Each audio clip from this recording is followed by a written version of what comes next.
Mi nombre era Lena, un nombre que en mi aldea se había convertido en un susurro, una palabra pronunciada con una mezcla de lástima y desdén. A mis 18 años yo era una anomalía, un error de la naturaleza a los ojos de la gente con la que había crecido.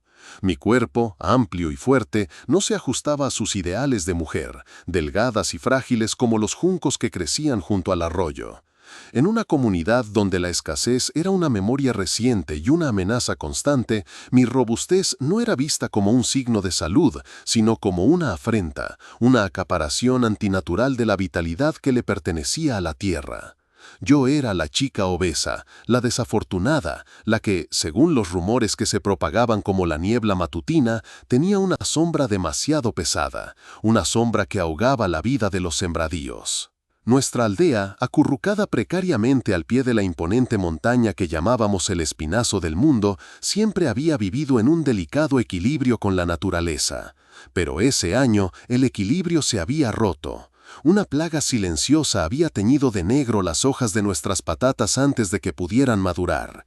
El maíz crecía en mazorcas raquíticas y desdentadas, y una tos seca y febril diezmaba los rebaños de ovejas en los pastos altos. El hambre, que antes era un fantasma en los cuentos de los abuelos, se había convertido en un invitado indeseado en cada hogar, un comensal silencioso que vaciaba las despensas y llenaba los rostros de una ansiedad afilada. El miedo es un terreno fértil para la superstición, y yo me convertí en la cosecha de su ignorancia. Todo comenzó con miradas de reojo, con madres que apartaban a sus hijos cuando yo pasaba. Pronto se transformó en un ostracismo abierto. En el mercado, los vendedores me daban las verduras más mustias o fingían no verme. Si tropezaba en la calle, oía risas ahogadas en lugar de una mano ofrecida. La lógica no importaba. La narrativa era demasiado poderosa. Lena era grande y las cosechas eran pequeñas. La conexión, en sus mentes aterrorizadas, era innegable. Mi propia familia se convirtió en mi carcelera. Mi padre, un hombre cuya espalda estaba tan curvada por el trabajo como su espíritu por la vergüenza, evitaba mi mirada. Mi madrastra me relegó a las tareas más duras y a comer las sobras frías en la cocina, lejos de la mesa familiar, como si mi presencia pudiera contaminar su escasa comida. «No es natural, Lena», me decía, su voz un siseo. «Ninguna mujer de nuestra sangre ha sido así. Es una cruz que llevamos, una vergüenza». Cada palabra era un clavo más en el ataúd de mi autoestima. Yo no era una persona, era una carga, una boca que consumía más de lo que merecía, una fuente de deshonra. El clímax de mi crucifixión social llegó durante el Festival de la Cosecha. La celebración, que en años anteriores era un estallo de música y alegría, ese año fue un rito sombrío. La pira ceremonial era más pequeña, los rostros de los aldeanos más largos. El anciano de la aldea, Elías, un hombre de ojos acuosos y una fe tan frágil como su cuerpo, se subió a una tarima para dirigirse a la multitud. Su voz, temblorosa pero amplificada por el silencio expectante, se deslizó por la plaza. «Los espíritus de la montaña están disgustados», comenzó. «La tierra siente un desequilibrio. Hay una avidez entre nosotros, un apetito que desafía el orden natural y roba la fuerza de nuestros campos». No necesitaba decir mi nombre. Cada cabeza, como girasoles siguiendo a un sol oscuro, se giró hacia mí. Sentí el peso de cientos de ojos, una presión física que me robó el aire. Me convertí en el receptáculo de todo su miedo, de toda su hambre, de toda su desesperación. Esa noche, el veredicto tácito se hizo oficial. Alguien pintó un círculo roto, el símbolo local para la mala suerte y el destierro, en nuestra puerta con alquitrán negro y maloliente. El olor llenó la pequeña casa, un perfume fúnebre para la vida que yo conocía. Mi padre me encontró en mi pequeño cuarto, donde yo estaba sentada en la oscuridad, escuchando los latidos de mi propio corazón. «Elías y los otros hombres han venido», dijo, su voz desprovista de toda emoción. Han dicho que tu presencia aquí pone en peligro a la aldea entera, que debes irte. ¿Irme a dónde?, susurré, aunque ya sabía la respuesta. A la montaña, respondió. Dicen que debes devolver a la montaña lo que le has robado. Era una sentencia de muerte disfrazada de acto de restitución. Nadie que se adentrara en el espinazo del mundo durante el otoño, especialmente con una tormenta gestándose, regresaba jamás. Mi madrastra me empujó una pequeña bolsa de tela a las manos. Contenía un trozo de pan tan duro como una piedra, un pedazo de queso y una manzana magullada. La caridad de los verdugos. Antes del amanecer me llevaron a la puerta. No hubo abrazos, no hubo lágrimas. Solo el sonido del cerrojo deslizándose en su lugar una vez que estuve fuera. La aldea estaba dormida, ajena o indiferente a mi exilio. Estaba sola. Comencé a caminar, no hacia el camino que llevaba a otras aldeas, sino hacia arriba, hacia la masa oscura y amenazante de la montaña. Un torbellino de emociones bullía en mi interior, una rabia impotente hacia la estupidez de mi gente, un dolor agudo por el abandono de mi familia, y bajo todo ello, una extraña y aterradora sensación de alivio. La farsa había terminado. Ya no tenía que fingir, que intentar hacerme pequeña, que soportar las miradas y los susurros. El ascenso fue un castigo. El sendero de cabras era empinado y traicionero. Cada paso era un esfuerzo. Mis pulmones, desacostumbrados al esfuerzo, ardían. Pero seguía adelante, impulsada por la adrenalina y el despecho. Quería alejarme tanto de la aldea que su memoria se convirtiera en un punto insignificante en el paisaje. La tormenta que había amenazado durante todo el día finalmente rompió su furia sobre mí. El cielo se abrió y una lluvia torrencial y helada me caló hasta los huesos en segundos. El viento aullaba entre los árboles, arrancando las últimas hojas de otoño en un frenesí. El sendero desapareció bajo un torrente de agua y barro. Mis botas resbalaban en las rocas mojadas. Caí, me levanté, volví a caer. El frío empezó a adueñarse de mí, un entumecimiento que se extendía desde mis extremidades hacia mi torso. Mis movimientos se volvieron torpes, mi mente confusa. Sabía que estaba en peligro, sabía que debía encontrar refugio, pero el bosque era un laberinto oscuro y hostil. Finalmente, mis piernas se negaron a obedecerme. Me tropecé con una raíz y caí de bruces en un lecho de hojas mojadas y barro. No tuve la fuerza para levantarme. El agotamiento era absoluto. Me acurruqué bajo el escaso refugio de un viejo pino, mi cuerpo sacudido por temblores incontrolables. La oscuridad comenzó a invadir los bordes de mi visión. Una extraña paz me invadió. El dolor se estaba desvaneciendo. La lucha había terminado. Pensé en mi madre, en el calor de sus brazos. Quizá la muerte era solo eso, un largo sueño en el frío abrazo de la tierra. Cerré los ojos, entregándome al olvido. El despertar fue lento, confuso. No sentí el frío del bosque, sino una calidez profunda y envolvente. Estaba seca y cómoda. Abrí los ojos con dificultad. No estaba en el exterior. Me encontraba en una habitación circular, con paredes de piedra desnuda y un techo bajo de vigas de madera oscura, tan gruesas como mi cintura. El único mobiliario era la cama en la que yacía, más un lecho de pieles apiladas sobre una base de madera que una cama real, una pequeña mesa y una silla rústica. Una lámpara de aceite parpadeaba en la mesa, proyectando sombras danzantes. En una chimenea de piedra tallada en la pared, un fuego crepitaba alegremente, la fuente del calor que me había devuelto a la vida. El pánico tardó un segundo en instalarse, pero cuando lo hizo fue total. ¿Dónde estaba? ¿Quién me había traído? Me incorporé bruscamente, ignorando el dolor punzante en mis músculos. Estaba vestida con un camisón de lana gruesa y sin teñir, que me llegaba hasta los tobillos. Mi propia ropa, empapada y desgarrada, no estaba a la vista. La puerta de la habitación, una pesada losa de madera con bisagras de hierro forjado, se abrió con un leve chirrido. Un hombre se agachó para entrar. Tuve que echar la cabeza hacia atrás para poder verlo por completo. Era una figura imponente, un gigante sacado de las leyendas que contaban los ancianos. Su altura superaba con creces la de cualquier hombre de mi aldea, y su cuerpo era una masa de músculos poderosos bajo una camisa de cuero. Su cabello, oscuro y enmarañado, le caía sobre los hombros, y una barba espesa ocultaba la mitad inferior de su rostro, haciendo imposible adivinar su edad o su expresión.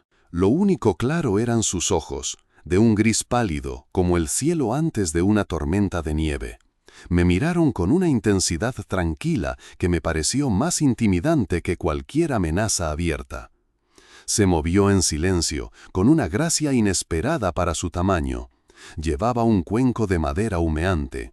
Lo colocó en la mesita junto a mi cama. El aroma que desprendía era delicioso, una mezcla de hierbas, raíces y carne. No dijo nada. Se retiró a la silla del rincón y se sentó, sus grandes manos descansando sobre sus rodillas. Y esperó. Yo estaba petrificada, mi mente febril barajaba todas las posibilidades horribles. ¿Era un bandido? ¿Un ermitaño loco? ¿El legendario hombre de la montaña del que hablaban las madres para asustar a sus hijos? El silencio se alargaba, roto solo por el crepitar del fuego. El hambre, mi vieja compañera, comenzó a librar una batalla con mi miedo. El olor del estofado era una tortura. Finalmente la necesidad primordial ganó. Con manos que temblaban violentamente, tomé el cuenco. La cuchara de madera era torpe en mis dedos, pero me las arreglé para llevarme un poco del caldo a la boca. Estaba increíblemente bueno. Sentí cómo el calor se extendía por mi pecho, disipando el último rastro del frío del bosque. Comí, al principio con vacilación, luego con una avidez que me avergonzó, sin apartar la vista del hombre que me observaba en silencio. Cuando terminé, él asintió lentamente, un gesto casi imperceptible. Se levantó y tomó el cuenco vacío. «Descansa ahora», dijo.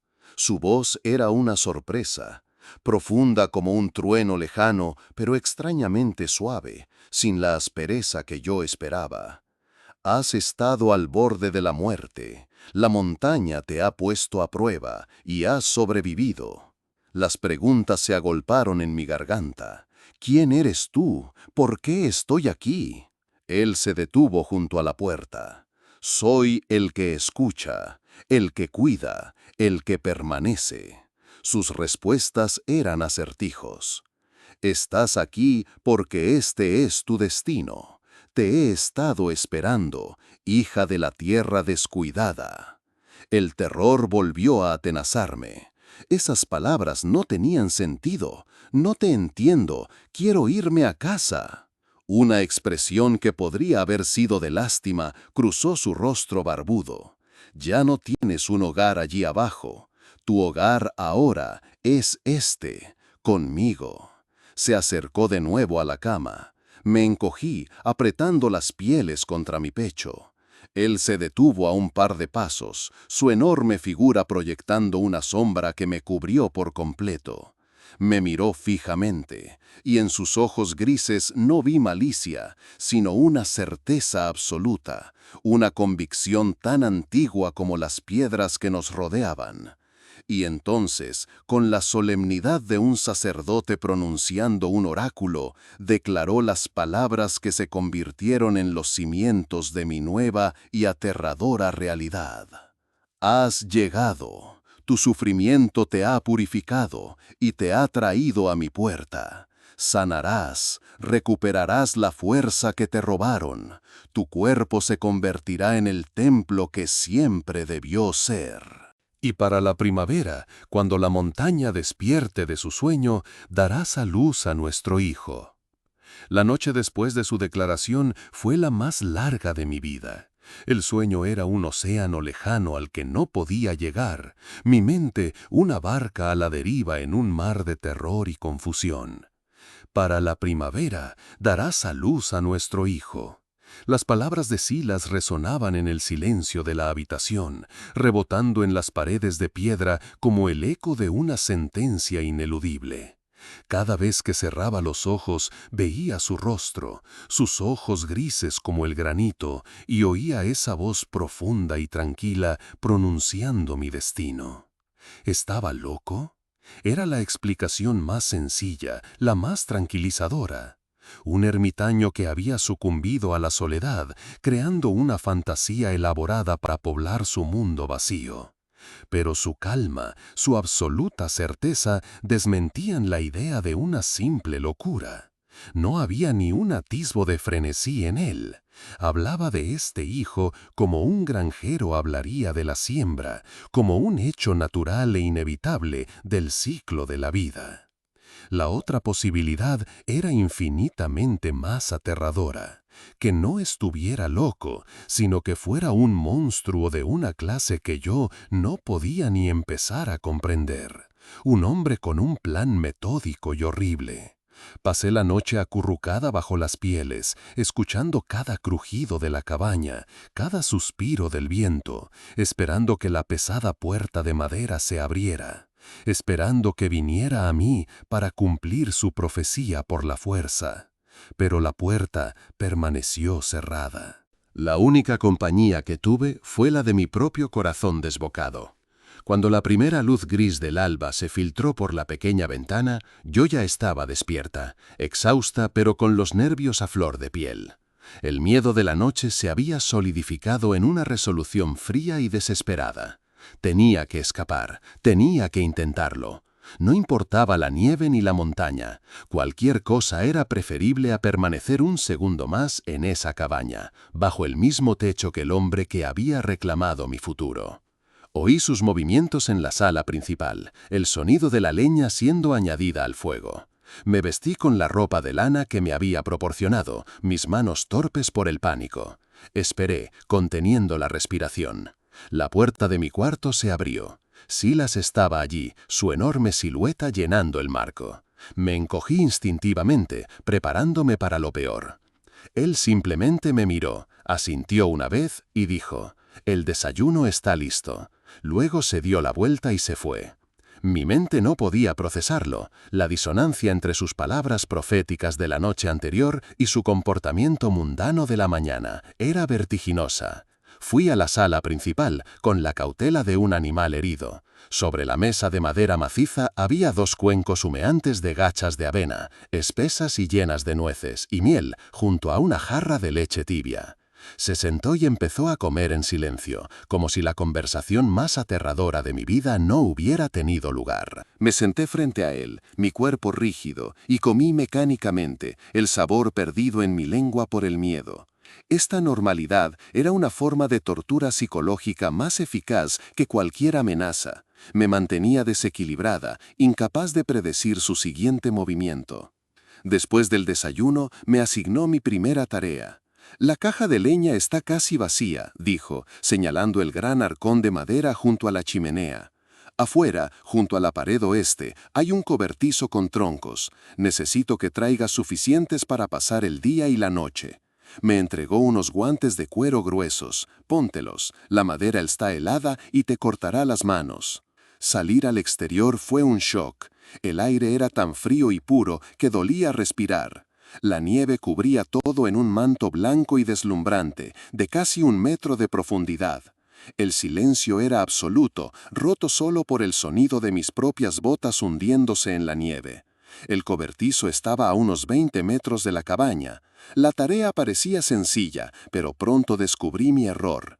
Los troncos eran pesados y difíciles de agarrar con los guantes. La nieve hacía que cada paso fuera un esfuerzo agotador. Mi cuerpo, debilitado por meses de malnutrición y por el trauma reciente, protestaba con cada movimiento. Hice varios viajes, trayendo solo 2 o 3 troncos cada vez, mis brazos temblando por el esfuerzo, mi aliento formando nubes blancas en el aire.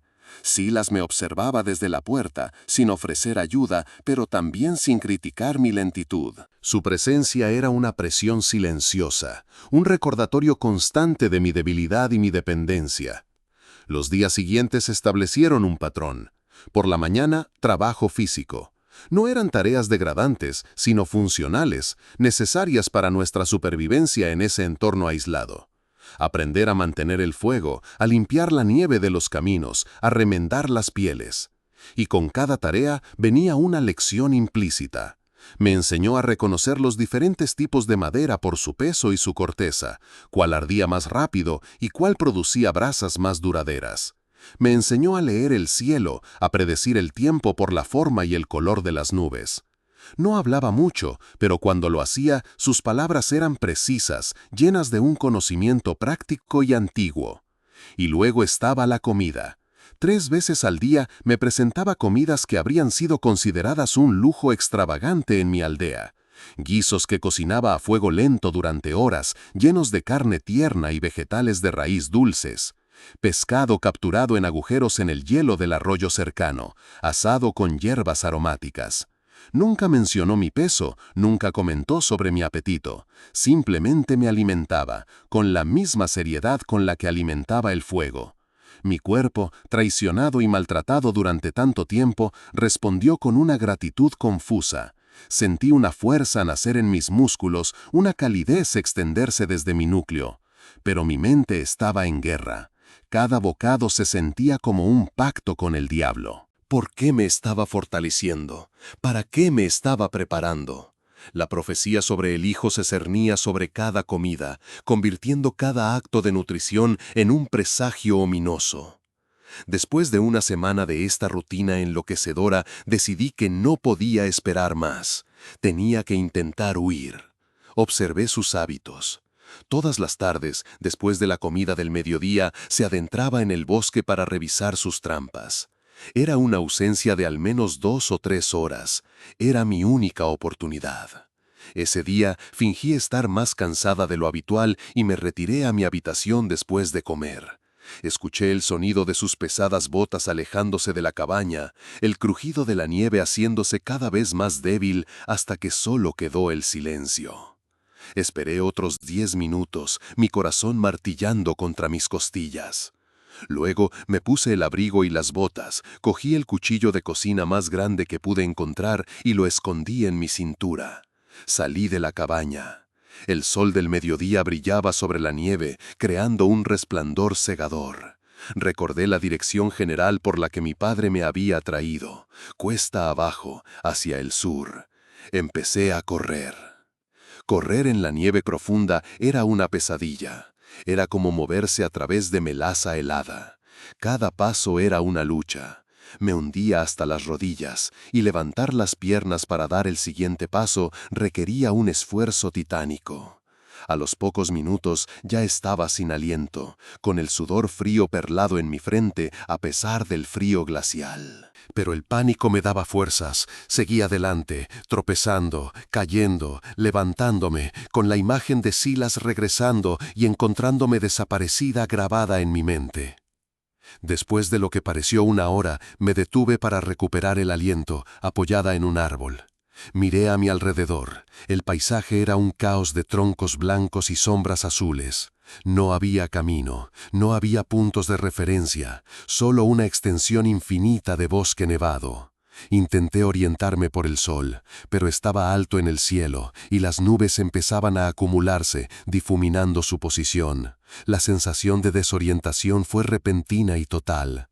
¿Estaba yendo en la dirección correcta?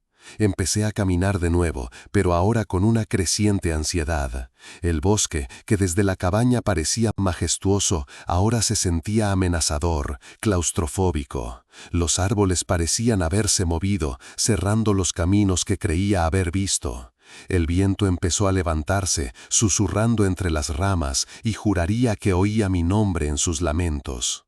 La desesperación comenzó a instalarse. Estaba perdida, completamente perdida.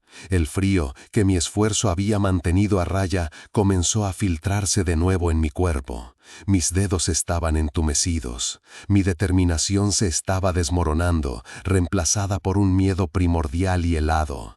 No iba a escapar, iba a morir aquí, a pocos kilómetros de la cabaña, en un final aún más patético que el que había imaginado durante la tormenta. Fue entonces cuando lo vi. A través de los árboles, una delgada columna de humo ascendiendo hacia el cielo gris. La cabaña. De alguna manera, después de horas de intentar huir de ella, había dado un círculo completo y estaba casi de vuelta en mi punto de partida. La comprensión me golpeó con la fuerza de un golpe físico.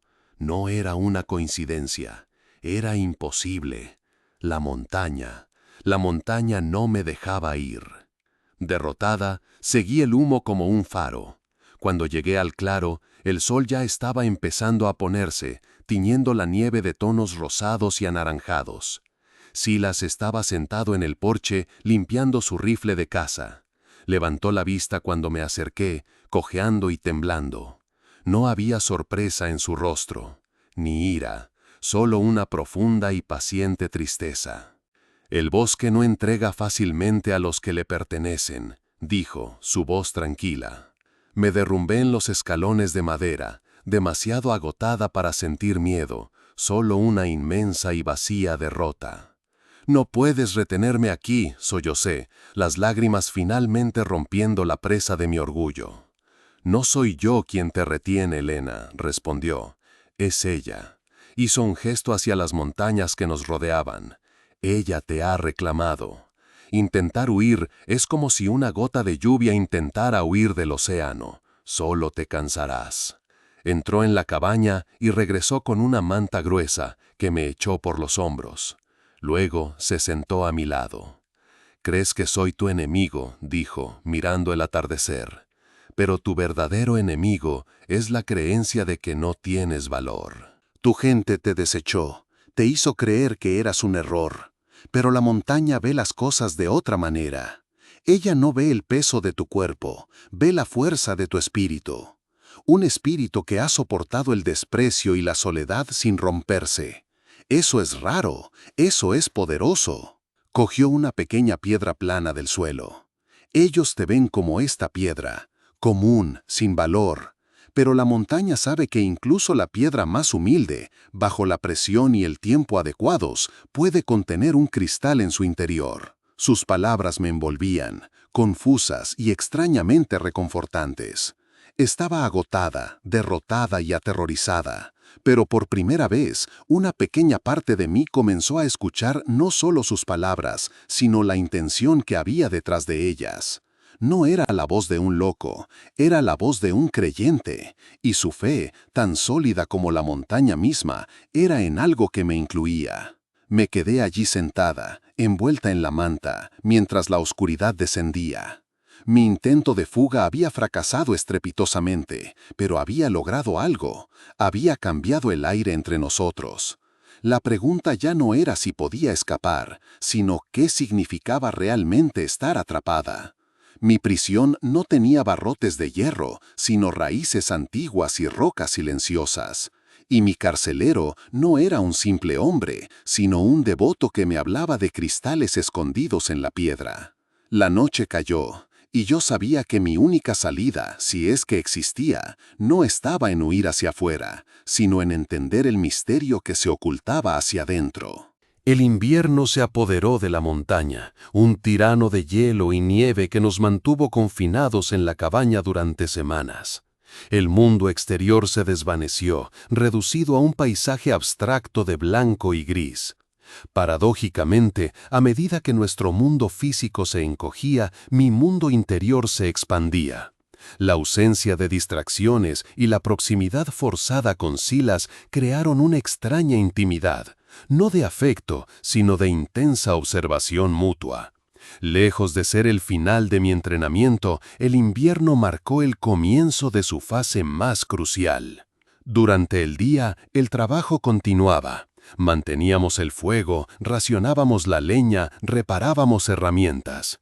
Pero las noches, largas y oscuras, se convirtieron en un aula improvisada. Silas pareció tomar una decisión. Una noche, en lugar de sentarse con su cuchillo o su libro, sacó un tablero de ajedrez tallado a mano. «¿Sabes jugar?», preguntó. Negué con la cabeza. Mi padre consideraba los juegos de mesa una pérdida de tiempo frívola. «Te enseñaré», dijo. «El ajedrez no es un juego, Es la vida, es estrategia, sacrificio, previsión, es aprender a ver el tablero completo, no solo la pieza que tienes delante. Nuestras lecciones de ajedrez se convirtieron en un ritual. Al principio me derrotaba sin esfuerzo en cuestión de minutos, pero no se burlaba. Después de cada partida reconstruía las jugadas clave, explicando mis errores y sus aciertos. ¿Pensaste que tu reina era tu pieza más fuerte?, decía, señalando el tablero. Pero la dejaste expuesta, sin apoyo. Una reina sin un peón que la proteja es solo un objetivo glorificado. El poder sin estructura es inútil. Sus lecciones iban más allá del juego. Me estaba enseñando a pensar.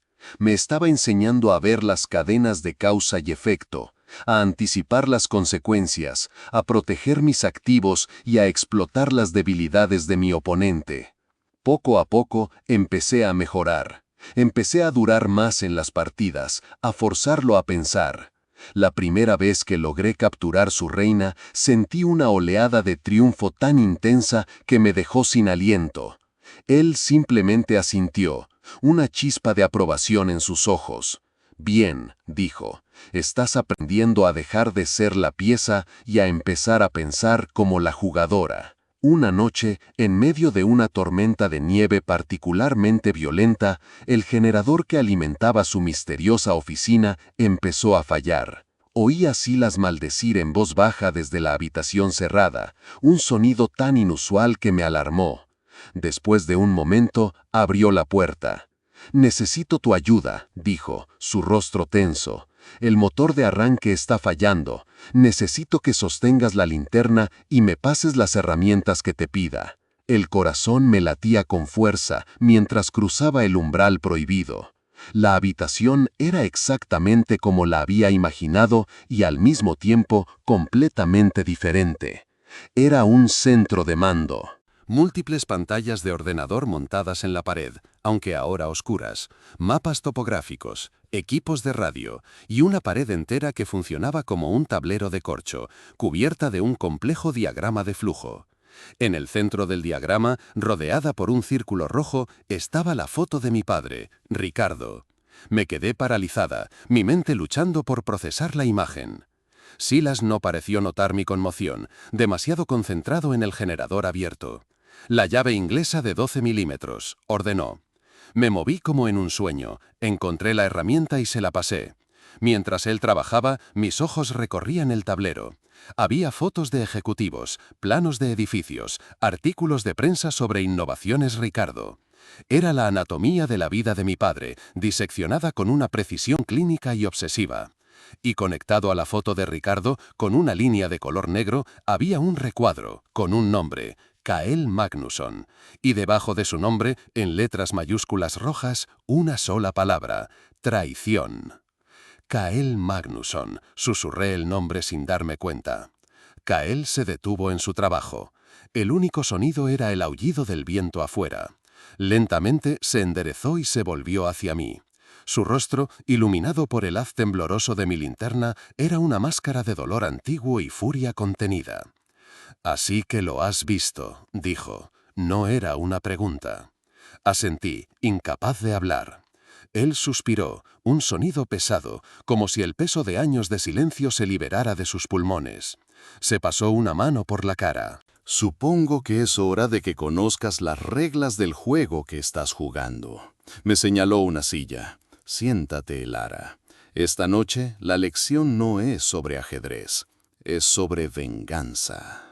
Y entonces, mientras la tormenta rugía afuera, Cael comenzó a hablar. Me contó la historia de su asociación con Ricardo. Eran jóvenes, brillantes, llenos de ambición. Cael era el genio de la ingeniería, el inventor. Ricardo era el vendedor carismático, el hombre de negocios. Juntos crearon una empresa que estaba a punto de revolucionar la industria de las telecomunicaciones. Estaban en la cúspide del éxito, a punto de firmar un contrato multimillonario que validaría todos sus años de trabajo. Y entonces, dijo Cael, su voz volviéndose áspera, Ricardo me apuñaló por la espalda. Usó mi confianza en su contra. Falsificó mi firma en documentos que me transferían toda la responsabilidad de un supuesto fraude fiscal que él mismo había orquestado. Mientras yo estaba en una reunión de ingeniería, él vació las cuentas de la empresa y vendió nuestras patentes a un competidor. Cuando me di cuenta, era demasiado tarde. El dinero había desaparecido y había una orden de arresto a mi nombre. Lo perdí todo, mi empresa, mi reputación, mi futuro. Tuve que desaparecer, convertirme en un fantasma, vivir aquí, en este exilio, mientras él construía su imperio sobre los huesos de mi vida. Mientras hablaba, su historia llenaba los huecos de la mía. La crueldad de mi padre no era aleatoria, era un patrón. Él no solo descartaba lo que no le servía, aniquilaba a cualquiera que se interpusiera en su camino. ¿Por qué comprarme a mí?, pregunté, mi voz apenas audible. Porque la mejor manera de destruir a un rey es usar a su propia sangre en su contra, respondió, sus ojos encontrando los míos en la oscuridad. He estudiado a Ricardo durante 5 años. Conozco sus finanzas, sus operaciones, pero no conozco su alma. Tú sí. Has vivido en la sombra de su tiranía. Conoces sus miedos, sus vanidades, las pequeñas grietas en su armadura de arrogancia. No te compré para que fueras mi esclava, Elara. Te compré porque vi en ti la misma materia prima que él intentó destruir en mí. Inteligencia, resiliencia. Yo no tenía intención de quebrarte. Mi plan siempre fue forjarte. Extendió la mano y señaló el tablero. Él cree que te ha arrojado a un pozo, pero se equivoca, te ha arrojado a mi campo de entrenamiento. Durante los últimos 6 meses has fortalecido tu cuerpo. Ahora vamos a fortalecer tu mente. Voy a enseñarte todo lo que sé, sobre finanzas, estrategia, tecnología. Voy a convertirte en el arma que él nunca verá venir. El generador volvió a la vida con un rugido, y las pantallas de los ordenadores parpadearon, iluminando la habitación con su luz fría y azul. En el reflejo de una de ellas vi mi propia cara. La chica asustada y temblorosa se había ido. En su lugar, había una joven mujer con los ojos muy abiertos, no por el miedo, sino por la comprensión de un propósito terrible y estimulante. El plan de Kael era impactante, sí, pero lo más impactante de todo fue la sensación que floreció en mi pecho. No era terror, era esperanza. El invierno dio paso a una primavera tardía y la montaña se despertó de su letargo. La nieve se derritió, revelando una tierra renacida, y sentí que algo similar estaba ocurriendo dentro de mí. La revelación de Kael no me había roto, me había dado un ancla. El caos de mi vida finalmente tenía un centro de gravedad, la venganza.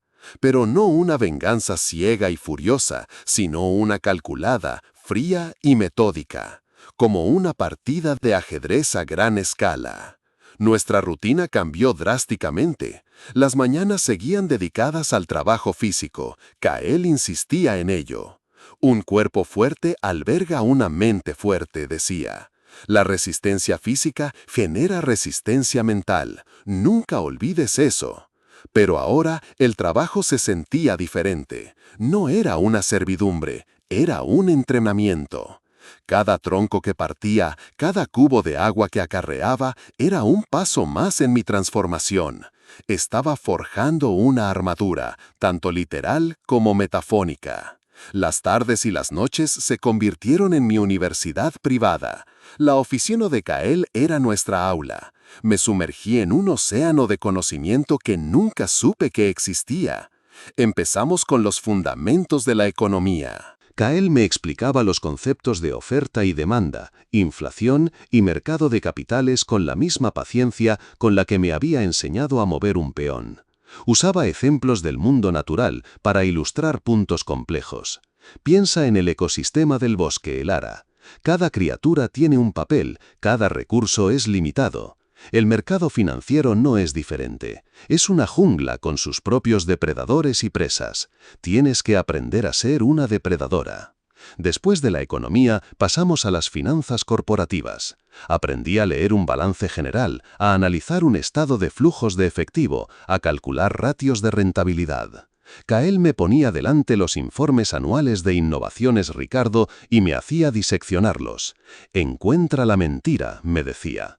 Toda empresa pública miente en sus informes. La clave es encontrar dónde y cómo.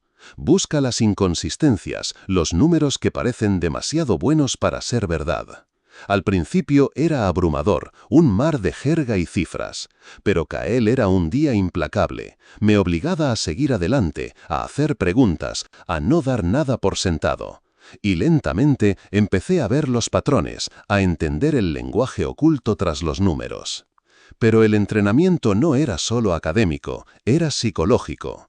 Kael me enseñó sobre el arte de la guerra de Sun Tzu, aplicándolo a la estrategia empresarial. Toda batalla se gana antes de que se libre, citaba. Se gana con la preparación, el conocimiento de tu enemigo y el conocimiento de ti misma. Busca las inconsistencias, los números que parecen demasiado buenos para ser verdad. Al principio era abrumador, un mar de jerga y cifras. Pero Kael era un guía implacable, me obligaba a seguir adelante, a hacer preguntas, a no dar nada por sentado. Y lentamente empecé a ver los patrones, a entender el lenguaje oculto tras los números.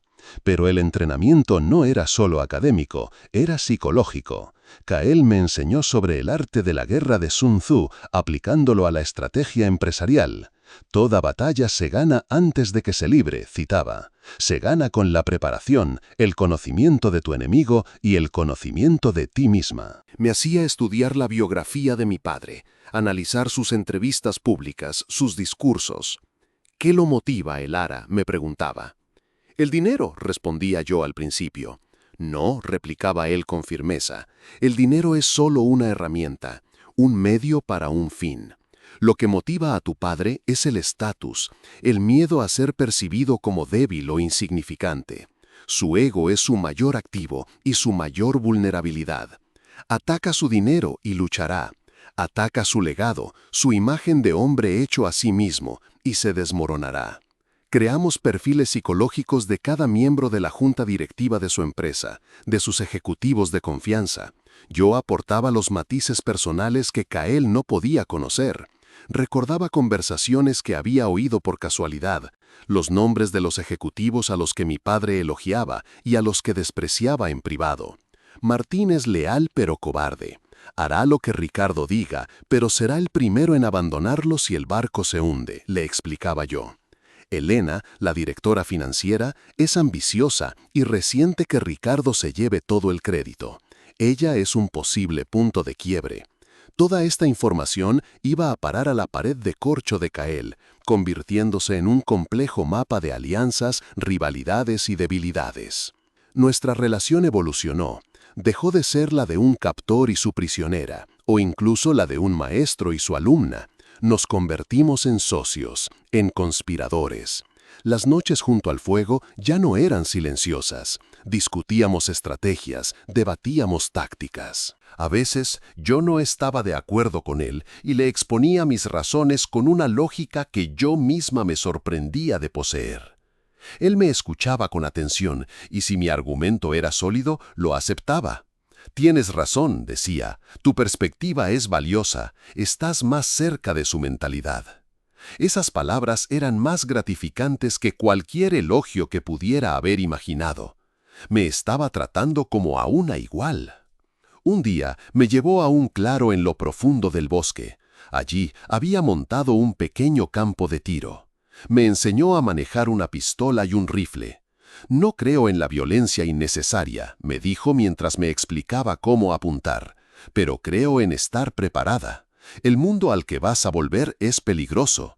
Saber cómo defenderte no es una habilidad de ataque, es un seguro de vida. Te da confianza, te permite moverte sin miedo.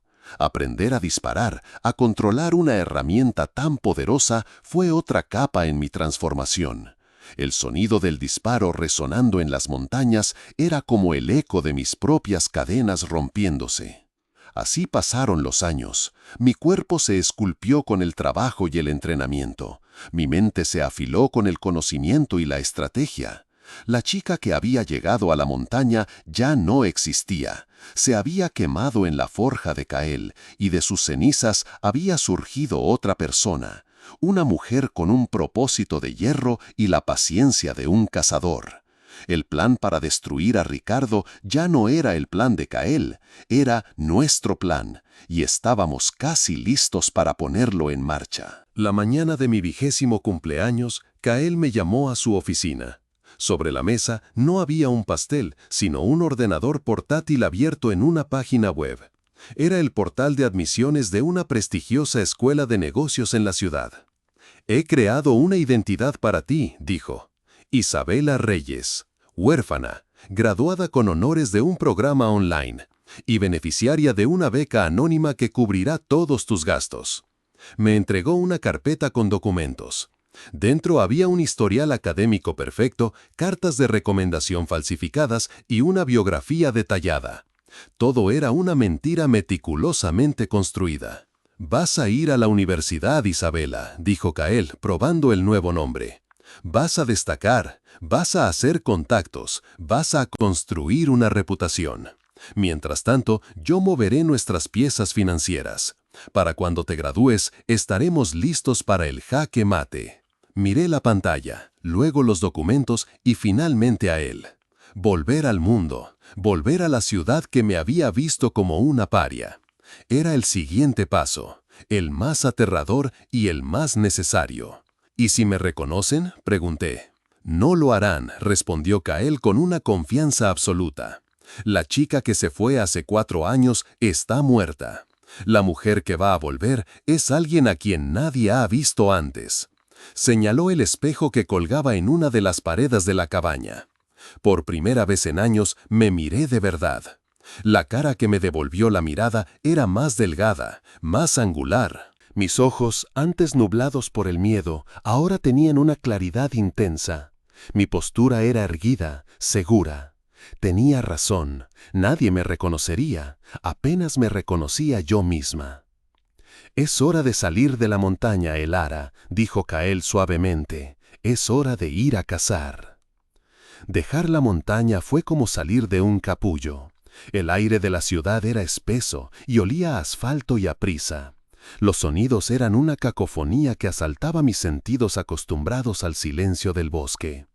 La gente se movía en enjambres, sus rostros llenos de una ansiedad que me resultaba extraña. Durante mis primeros días como Isabela Reyes, me sentí como una extranjera en mi propia tierra natal, una espía en territorio enemigo. Mi pequeño apartamento, financiado por la beca de Kael, se sentía frágil y expuesto después de la sólida seguridad de la cabaña. Pero el miedo fue rápidamente reemplazado por la misión. La escuela de negocios fue mi primer campo de batalla. Apliqué la misma disciplina que Kael me había inculcado. Mis días eran un régimen estricto de clases, estudio en la biblioteca y entrenamiento físico en el gimnasio del campus. No estaba allí para hacer amigos, estaba allí para construir un arma. Me destaqué en mis estudios, no por una genialidad innata, sino por una ética de trabajo implacable. Mientras mis compañeros se quejaban de las noches en vela, yo sonreía para mis adentros. Había soportado inviernos en la montaña. Una tesis sobre derivados financieros era un paseo por el parque. Mi rendimiento académico me abrió puertas. Me uní a clubes de inversión, participé en competiciones de casos de estudio y empecé a construir una red de contactos. Aprendí a navegar en los círculos sociales, a sonreír, a parecer accesible y ambiciosa. Todo mientras mantenía una barrera de hielo alrededor de mi verdadera identidad. Era un papel y lo interpreté a la perfección. Kael me había enseñado que la mejor manera de ocultarse es a plena vista. Mantenía el contacto con Kael a través de canales encriptados. Le enviaba informes sobre posibles talentos entre los estudiantes y profesores y sobre las tendencias del mercado que observaba. Él, a su vez, me mantenía al día sobre sus movimientos.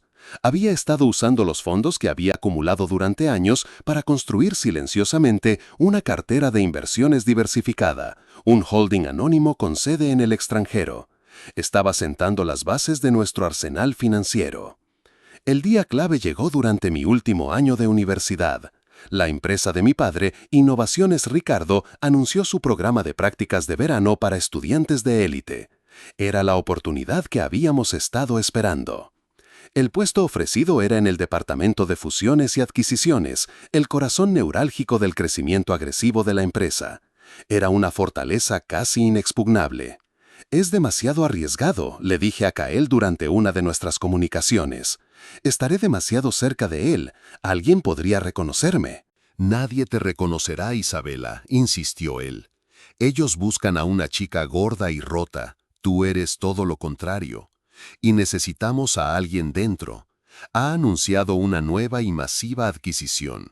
Necesitamos saber qué es y cómo planea financiarla. Esta es nuestra única oportunidad de conseguir la información que necesitamos para el golpe final». El proceso de solicitud fue agotador. Cientos de los mejores estudiantes del país competían por un puñado de puestos. Pasé por 3 rondas de entrevistas. En la última, me encontré cara a cara con el jefe del departamento, un hombre llamado Julián, conocido por su arrogancia y su lealtad perruna a Ricardo. Me sometió a un interrogatorio brutal, lanzándome preguntas técnicas y escenarios hipotéticos diseñados para hacerme tropezar. Pero yo estaba preparada. Respondí a cada pregunta con una calma fría, citando modelos financieros y estrategias que había discutido con Kael durante incontables noches. Vi la sorpresa en sus ojos, luego el respeto a regañadientes.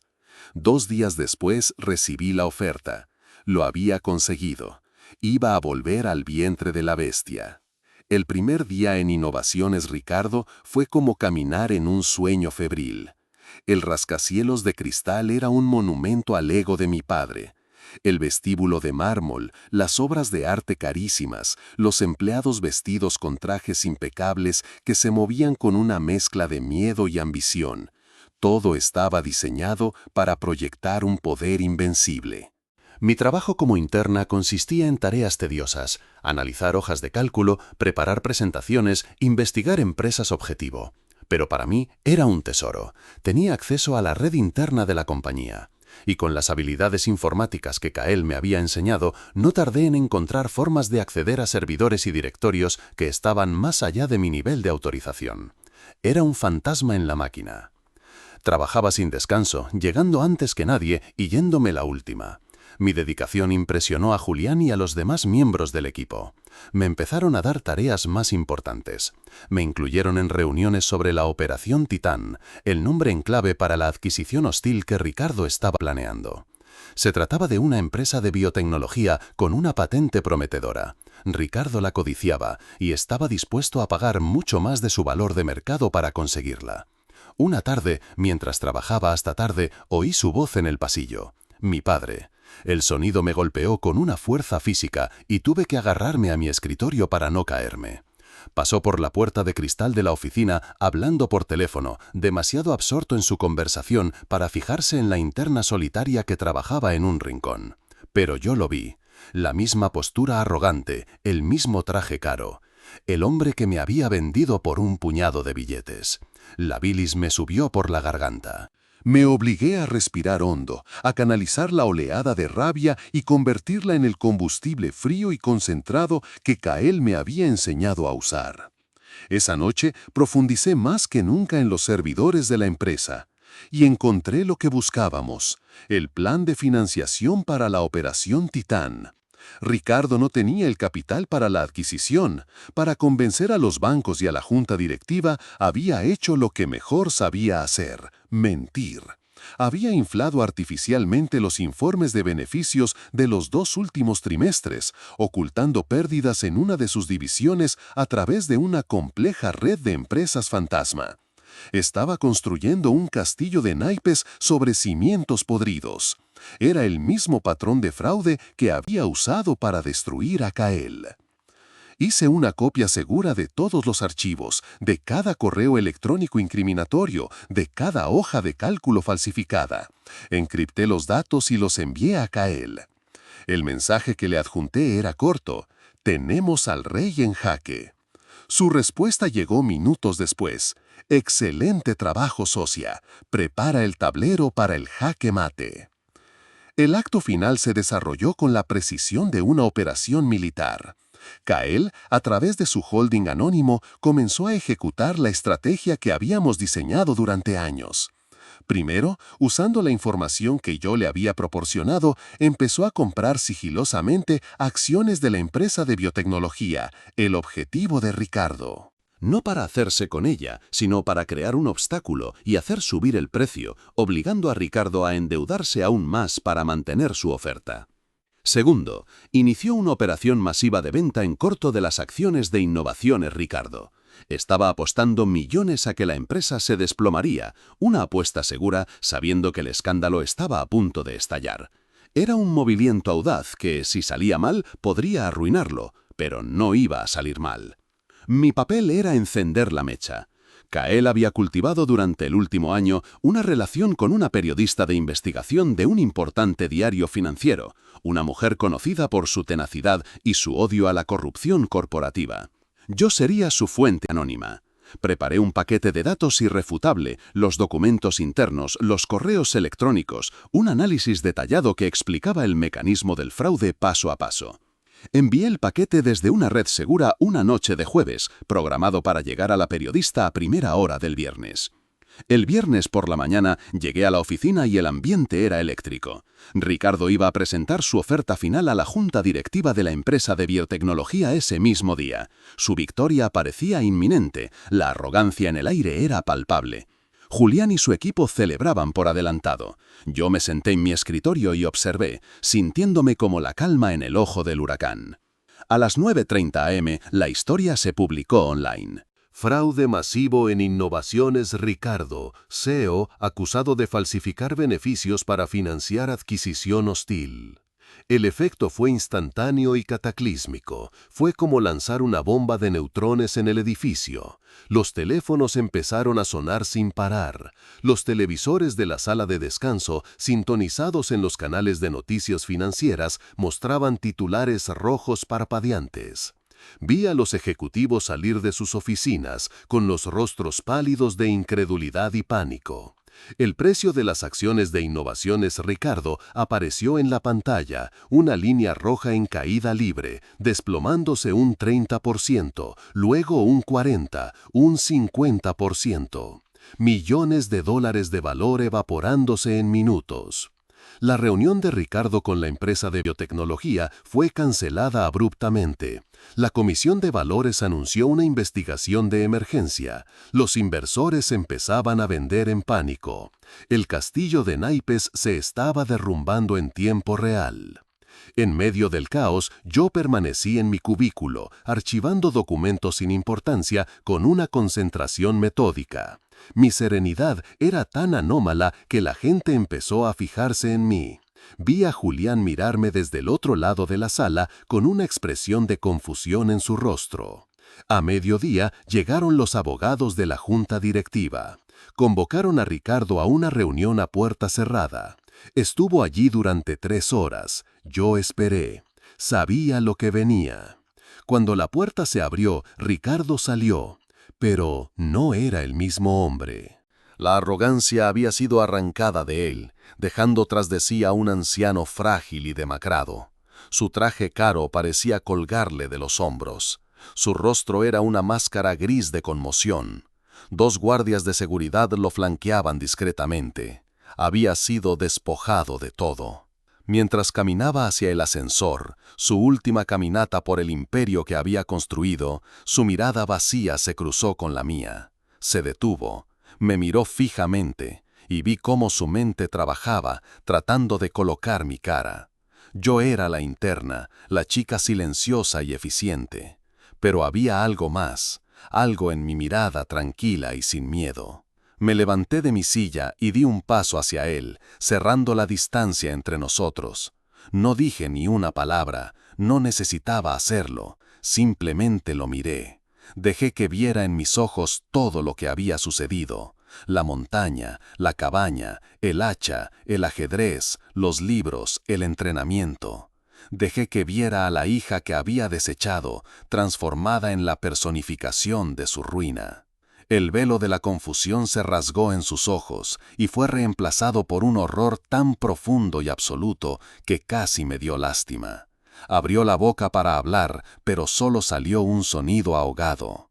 El reconocimiento lo golpeó con la fuerza de una revelación divina y terrible. Comprendió que su caída no había sido un ataque externo, había sido una implosión, y la semilla de esa destrucción la había plantado él mismo, hacía tantos años, en un camino de tierra, en una montaña. Los guardias lo guiaron suavemente hacia el ascensor. Las puertas se cerraron, ocultando su rostro descompuesto. Y se fue. Mi venganza estaba completa. No había habido gritos ni confrontación, solo un momento de reconocimiento silencioso. La justicia poética, como Cael la llamaría. Esa tarde presenté mi renuncia. Nadie intentó detenerme. En medio del colapso, la partida de una interna era la menor de sus preocupaciones. Salí del edificio y respiré el aire de la ciudad. Era el mismo aire espeso, pero por primera vez se sentía ligero, se sentía como libertad. Regresé a la montaña, a la cabaña que había sido mi prisión, mi forja y mi hogar. Cael me esperaba en el porche, exactamente en el mismo lugar donde me había recibido, como una prisionera aterrorizada. Pero ahora lo miré como mi socio, mi mentor, mi igual. Se acabó, le dije. Él me miró, y por primera vez vi una sonrisa plena y sin reservas en su rostro. No, Elara, respondió. Esto no es el final, es el principio. En los meses siguientes, el imperio de Ricardo se desmanteló. Cael, a través de su operación de venta en corto, obtuvo unos beneficios astronómicos. Usamos ese capital no para construir otro imperio, sino para empezar algo nuevo. Fundamos Forja y Cima, una consultora de estrategia e inversión. Pero lo nuestro era diferente. Nos especializamos en encontrar pequeñas empresas con potencial dirigidas por personas honestas que habían sido aplastadas por los depredadores como Ricardo y les dábamos los recursos y el conocimiento para luchar y prosperar. No construimos un imperio, sino una red de aliados. No buscábamos el poder, sino el equilibrio. No volví a ver a mi padre. Leí en las noticias que se enfrentaba a múltiples cargos federales y a una vida de litigios. Su nombre se convirtió en sinónimo de vergüenza y corrupción. Era un final más apropiado que cualquier castigo que yo hubiera podido idear. Mi vida ya no estaba definida por el peso de mi cuerpo o el desprecio de mi padre. Estaba definida por mis acciones, por mi propósito. Cael y yo éramos socios, iguales. La cabaña en la montaña sigue siendo nuestro refugio, un lugar al que volvemos para desconectar y recordar. A veces, cuando el viento sopla entre los pinos, todavía puedo oír el eco de una chica asustada llorando en la oscuridad. Pero ya no lloro con ella, le sonrío, porque ella no sabía que su padre, en su intento de enterrarla, solo le estaba dando la tierra fértil que necesitaba para crecer.